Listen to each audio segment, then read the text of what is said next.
Are you ready to listen to a podcast? Here comes the Playhouse Podcast, thanks to Bradshaw and Bryan Law Offices. Find, subscribe, and listen. Listen, never get into an elevator and look at an old man and go, what, you got a Homer Hanky there?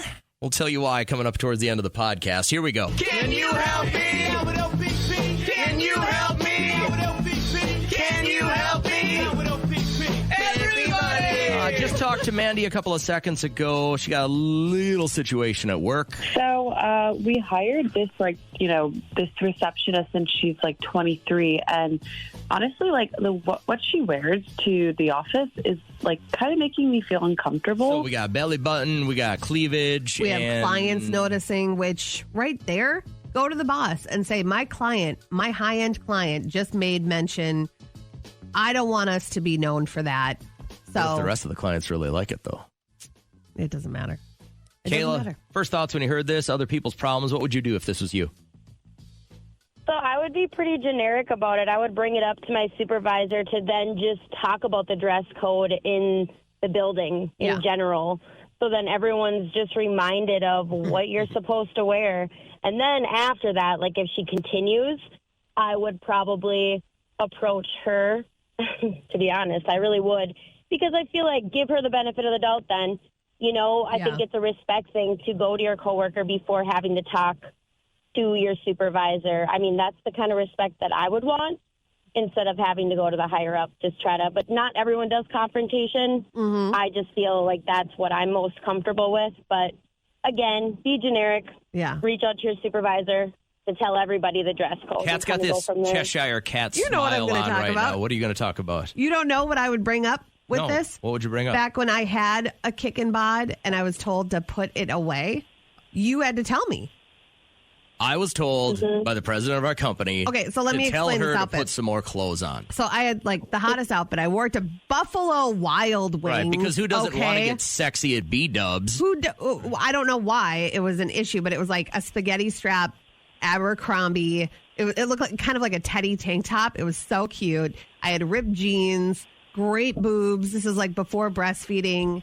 I was killing it. And then I was told to put some more clothes on. But I was young. Look back at your younger self, how many things that you did that maybe you wish you had an older influence to kind of guide you. In the right environment, though, if that's at B-dubs, absolutely. But if you're in a professional business setting, then that's just a different ballpark. You know? I think I wore that tank top. I do like your method of, making a blanket statement first, because I'm going to be honest with you, Kayla, about 30 to 40% of the emails I send around here are targeted to one person, but I can't call them out, so I send it to everybody hey, everybody, just to review our policy on this, knowing that 99% of the people are doing it right, except for you're hoping that one knucklehead will catch on. If you blame it on corporate, you're good every single time. If you're just corporate is handing down a new way of how they want things to look, you can't go against corporate or go get a new job. Good stuff, Kayla. Hey, appreciate your thoughts this morning. Hope you have a really great day today. Absolutely. You too. Take care. If you've got thoughts, I'm seeing the text coming in. A lot of people are saying, do not make this your business. Definitely just go to HR and mention it. And depending on who's running your HR department, they'll usually find a pretty creative way to make this not a big deal. Yeah. They'll just, hey, real quick, notice that we're showing a little too much skin. I'm going to need you to up your game a little bit. There's nice ways of saying this. I just personally would never get caught up in something like this. This sounds like trouble. You guys have any weddings you're invited? Any winter weddings you're invited to? One of my cousins might be getting married for a third time. She literally just got divorced 4 months ago for the second time. I don't. That's a thing with people, man. She loves love, and I love her. She's the biggest ball of joy to be around. But I don't understand. I hope she goes slow with this one. But yeah, no, none. Thank God. If you are headed for a wedding anytime in the next few months, I was reading up on the worst things guests and couples can do at weddings. And I want to run these by you and see if these are really, really that horrible. So let's say it's your big day. Before the food even got cold, imagine if any of your guests would have done this, Kat. Okay. Gave a speech without permission. That would be really odd to take it upon yourself to grab a microphone. I know. Guys, Hey. I'm JJ. I'm not supposed to be giving a speech today, but I thought I would take this moment you'd have freaked out. Listen, I would probably have had my heart would go faster for the beginning, but if it turns out to be a really amazing quick speech, No, none of them ever do. then it would be really nice. Don't give a speech unless you're on the agenda. Also on this list, these are the worst thing you can do as a guest, getting hammered. Okay. 74% of people say it's the rudest thing you can do. 7% say it's natural. Wait, it's just It is. natural? I mean, if it's an open bar. So my father-in-law we had a girl that used to work on the station. She wore a very, very short skirt to my wedding reception, and she wanted him to see what day of the week her underwear had on. And so she hiked her skirt up. My father-in-law's like, I saw Tuesday. That's what you call it, huh? Yeah. Number 3 on this list, wearing something fancier and more extravagant than the couple. Have you ever been to a wedding where somebody outdressed the wedding couple? No, I really only noticed the underdressed. You're really not, unless you're wearing a white ball gown, going to get any flack for overdressing at a wedding. I think it's just respect. The underdress is even worse. They're saying that most people, if it's like formal or you're supposed to be wearing a shirt and a tie and stuff like that, if you show up in jeans or boots, and it's really weird because where I come from, that is almost exactly dress code. Yeah. Especially at a reception. If it's at a ballroom somewhere, most of the people were doing chores and they just showed up in their cleanest boots. My friend's sister got married. Beautiful, chic barn wedding. Last winter I went to it, and they were wearing jeans with ripped knees and then their flats. And I was like, what is going on? I know we're inside a barn, but it was one of those beautiful barns that you should have dressed up. And the number one worst thing you can do when it comes to a wedding, not RSVPing. Yeah. Who doesn't at least send it in saying, I'm not going? Here's what I would like you to do. That's just trash. It's behavior. trashy when you include that line that says reason. You ever gotten one of those? No. It says yes or no, and then a reason. Listen, that's my business. Yeah, I don't think you need a reason. I'm not going mostly because I don't want to be around you and your boneheaded friends or family. That's why. Most of the time, if I'm going to miss it, I'll say, no, so sorry, we'll be on vacation or something like Here's that. $50. Here's Leave me $50, alone, right? Yeah, those ones where they reason. Yeah. The hell out of here. I'm not giving you a reason. Why? New Maine Cabin Masters is on. That's why. How do you like that? Throughout the show, we get some text messages and DMs and phone calls that kind of float in. And this one sparked our interest when we saw this DM from Tara who said, guys, should I cut my hair? And I was like, wait, what? And I love when they ask us. I'm the last person you want to ask for any fashion advice whatsoever.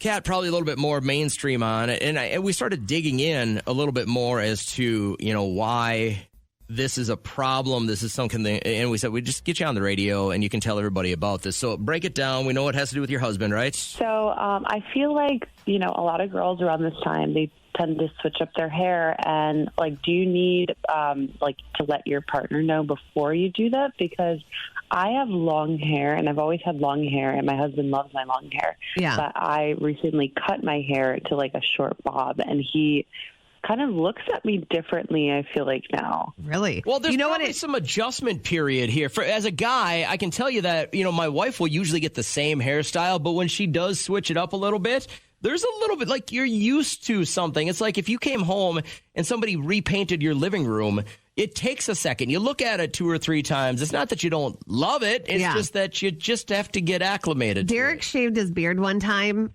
and I was not happy. His face took a totally different shape, and I think he looks so good with a beard.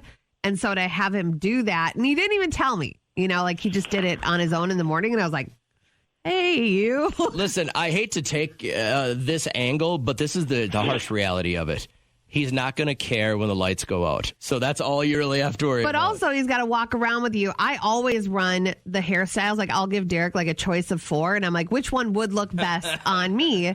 And he'll always choose one. And I go with it. And I'm always happy with it. If he chose the one you like the least, you wouldn't go with it. I always choose ones that I like. So, like... Oh, you give him 4 choices of things you already love, right? Yes. So, yeah. I don't know. I don't think a guy should ever dictate whether or not his wife changes the hairstyle or whatever. I think he'll get used to it is what I would think. Hair grows back, too. You're just like every other female, right? You cut it short because you were over it, and now you're going to be ready for your long hair again. Yeah. When your dog or your cat decide to get into your human stuff. This is empty. This was probably more than halfway full. And this, the top is not all the way on. That was more than halfway full. Jack, try to walk. Come on, let's go. It's not funny, but my dog is drunk and I don't know what to do about it. Okay, so you take your dog to the vet. They give it some fluids, make sure it doesn't get dehydrated. It's going to sleep it off. It's probably going to have a bad day tomorrow. But what'd your dog eat? What'd your cat eat? I don't have any. Well, I mean, Gracie Lou Freebush would eat the crotches out of all of our underwear. Anybody's underwear what killed her, right? on the ground took her out. That was it. R.I.P. But yeah, that was like the only thing that she was interested in. I don't blame her. New York is over here on line 3. What's good, man? How are you? Yeah, good. We had one dog, same dog growing up, Queenie, and anything that dropped, it was considered, well, she considered it was hers. And my older brother has an artificial eye, and he dropped his artificial eye. New York. And she took off with it. And so basically, there was no waiting for the vet. It was waiting for the dog to pass his eye out. Oh, my God. And how, did it... This can't be real. You're telling me your dog ate your brother's artificial eye, crapped it out, you washed it off, and put it back in his face?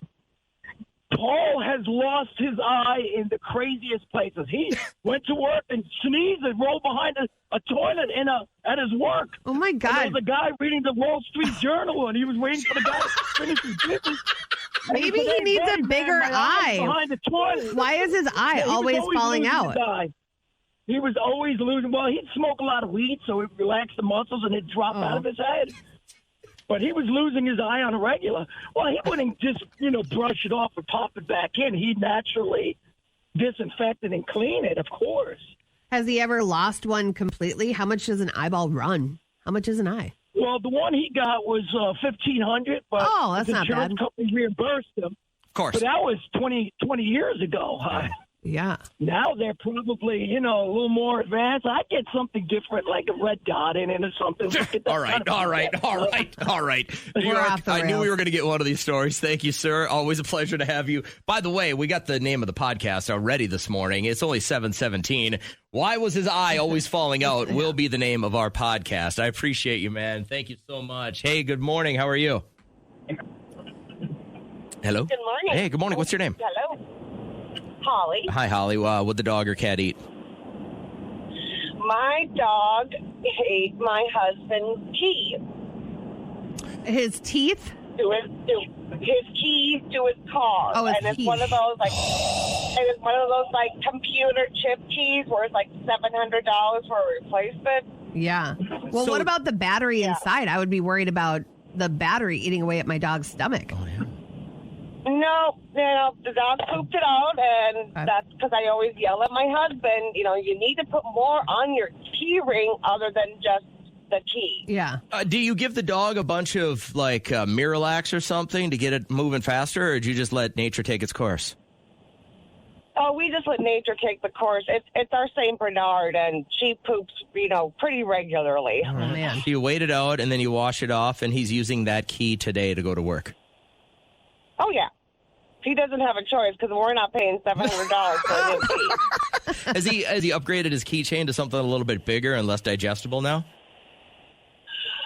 Yes and no. He has a little cartoon animal on it, and I'm like, that's not going to be big enough. All right. Well, let him learn another lesson. You don't have to walk behind your dog. Lesson, though, or the dog might die. Well, I know. Yeah, I mean, we're on an acre and a half of land on a dead-end dirt road. It's like, well, are you going to really follow her all around, like this whole big property we have? Yeah. But, okay, that's on you, honey. All right. I like how Patty's handled this. Have a great morning. I appreciate you. I got one more call to take. Andrea, what'd the dog eat? My dog ate the weed. Oh, my gosh. Okay, so I was waiting for these calls. Was it like an edible or what? Well, it was just a baggie. A baggie. I was in high school. Yeah, I was in high school. I was trying to hide it. The dog found it. And then the cat drank my drink. So, yeah. So the cat's drinking your booze. The dog's eating your weed. How did the dog act, by the way, after it ate the marijuana? He was really mellowed out. But yeah, of course he was. Barking at weird things outside. And I was like, what the hell are you barking at? Gail Lewis, she is going viral today for a video that she made. She worked at a Walmart in Morris, Illinois, and she had been there for a decade, and she signed off. Attention Walmart, this is Gail Lewis, 10-year associate, Morris, Illinois, 844, signing out. Good night. So today was an end of an era for me. What you just saw was me signing out for the last time at my Walmart that I have worked at for 10 years. It's a happy sad because I'm going to be going to a better job. Aww. Those people became like family. Fix your face. Have some compassion. Is it this? She put her all into this job. Is it this slow of a news day? This girl worked in a job for 10 years and she's making the national news. What the hell is going on? I love how they're equating it to like when an officer signs off for the last time, calls dispatch. It's nothing like that. You worked at Walmart. Most people have had a job at Walmart or Target or McDonald's. The hashtag is all hail Gail. So, what the hell is going on here? Gail Lewis is trending today. Nothing else happening? I'm betting that if we gave you $15,000, this would be the best Christmas ever. Even if it's not going to be the best, you might as well take our money, right? Just text the word GIFT, G-I-F-T, right now to 251-1047 for your shot at $15,000. Do that as we get you back into the podcast. Keep an open mind about the story I'm going to tell you. Okay. You have to tell me whether or not this was wrong or kind of okay and funny. So I'm going to say wrong because if you think it's funny, it's probably wrong. I didn't. You didn't? I didn't think it was funny. Your face is saying something else. It caught me so rarely at this point in my life do I get speechless or caught off guard to the point where I want to evacuate the situation. Okay. Here's how it went down. Friday night, I mean, 50 hockey parents are all just having a good time.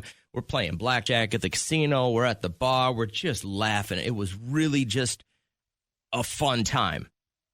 At one point, my wife tells everyone in the casino, shots in our room.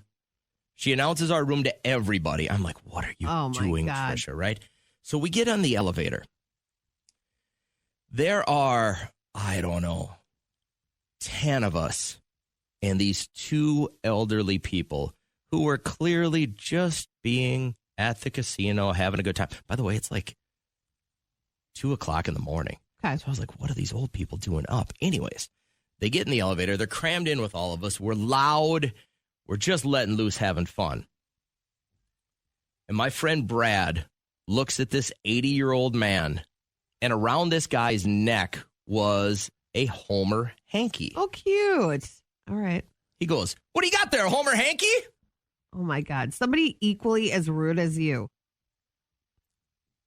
Now, if I was to tell you an 80-year-old man that couldn't really talk had a Homer hanky tied around his neck, what would you assume that Homer hanky was there for? To cover up a stoma. To cover up a stoma. Yeah. He looks at him and goes, cancer took most of my tongue. Brad's going to hell. Esophagus. And I turned and I could not pry the doors open fast enough. How did Brad respond?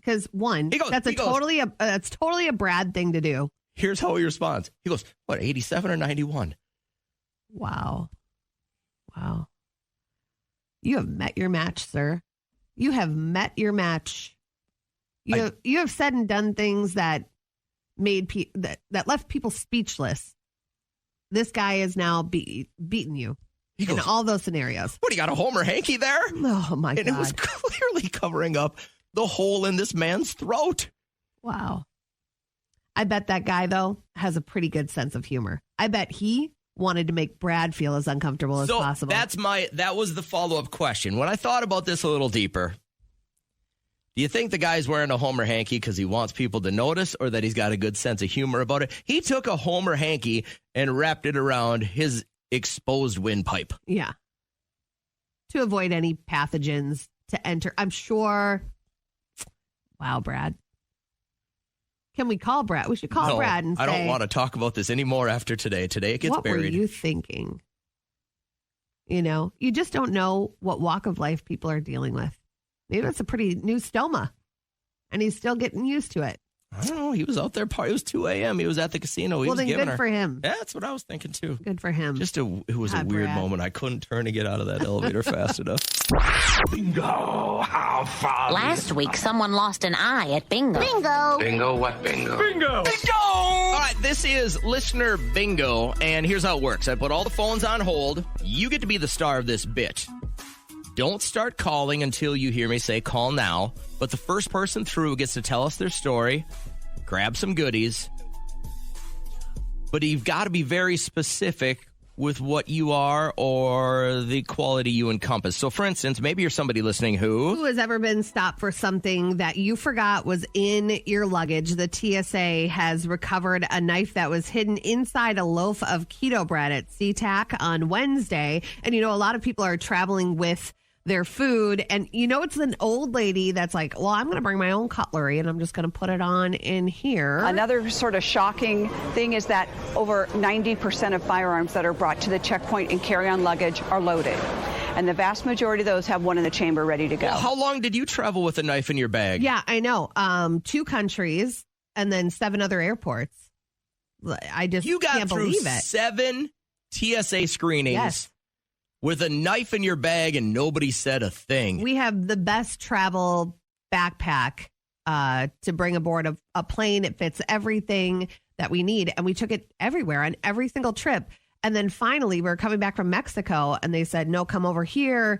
And they pull out this huge knife from the back compartment so it looked like it was being hidden. But I don't even know how it got in there. It was a huge knife from Maui. So weird. Okay, so yours is anyone listening who has ever been stopped for something that was in their luggage. Like more than hot sauce. Yeah, maybe something that makes noise or... I mean, people joke about that all the time. Like, oh, my brother-in-law is leaving for Vegas. I threw a loaded handgun in his bag. Yeah, no, that's not a joke. Bad idea. Yeah. Mine's going to be anyone listening. I started this morning getting back into working out before our show. And there's something weird about like a 2:45 a.m. workout, knowing most of the world is really still asleep. So I just want to know, is there anyone else listening who like works out or gets their morning exercise in before our show even gets on the air? Dominique, you're first through. Who gets the bingo? Cat gets the bingo. Yay. All right, so what did they find? What did you have in your luggage? The crazy thing is, it was exactly what JJ was just talking about. Explosives? I got stopped because they said that they said they found explosive powder on my belly. Like, I was just like, what? Did you say? Yeah, Did you say that was cocaine last night? No. I can't even figure it out. I was just like, what do you mean? So then what happened? I was there for like 10 minutes. They had pulled me aside. They did the walkthrough thing where the machine spins around you, and then they did the handheld one, and then they patted me down. And I'm just like, this isn't scary at all. Like, can we, how's your day? Do you need a coffee? How's your day? No, do not try to talk to them, because then they think that you're trying to divert the situation or look over there type of thing. You just go with the flow. Do not give them any clap back or anything like that. So what do you think it eventually was? Like, you just had like a weird soap or body lotion or something on that just triggered it? Well, I stayed in a casino that when I went to Vegas, and that's when it happened. So I was like, weird. Who knows what was in the air? It could have been cocaine. I don't know. Yeah, I mean, it could be anything. But I mean, are you mad that they caught something? You know, at least they're like on the lookout and like alert to that I stuff. actually laughed. It made my day. I laughed the entire time to make it to the gate and them tell me that my flight is an hour delayed. So, yay. Do you ever think about that job and how they have to have, like, throughout a daily basis, they're going to deal with just some nasty people that have nasty habits Yeah. Or just like ornery people that don't want to deal with all the madness of flying. I bet they just see the worst in people too. Oh, nobody's happy at that point. You get happy when you get to your gate, but going through TSA, nobody's happy at that point. Taking off shoes. Do I have to take off shoes? Take my backpack. Take my laptop. Take my iPad. Oh, my God. Well, thanks for calling. You got the bingo. Good job. Congrats. And I hope you have a great morning and stop with the cocaine, okay?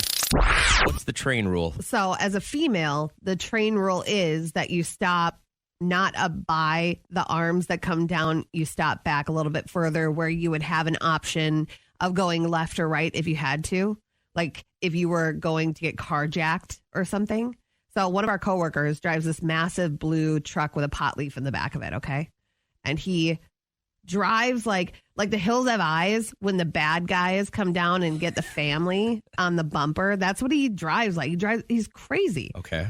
And he just like is speeding up to the arm and he just slams on his brakes and he sits there and we're watching the train go by. And I'm back further by the security building.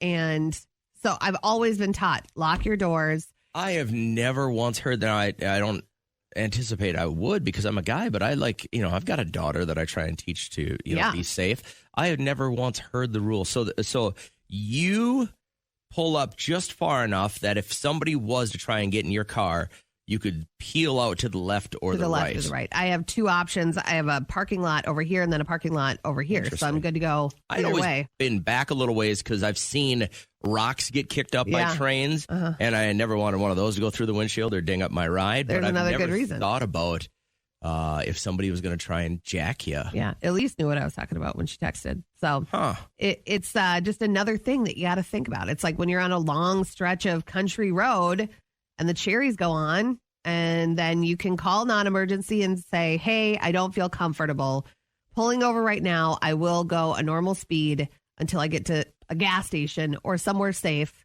because you just never know. Like, I'm not talking about eluding the police or anything like that, but you do have to protect yourself. There are too many Lifetime movies out Would there. it be better to pull over, call the non-emergency, get your window down just a hair so that you can talk to the cop, or you're saying just keep going, huh?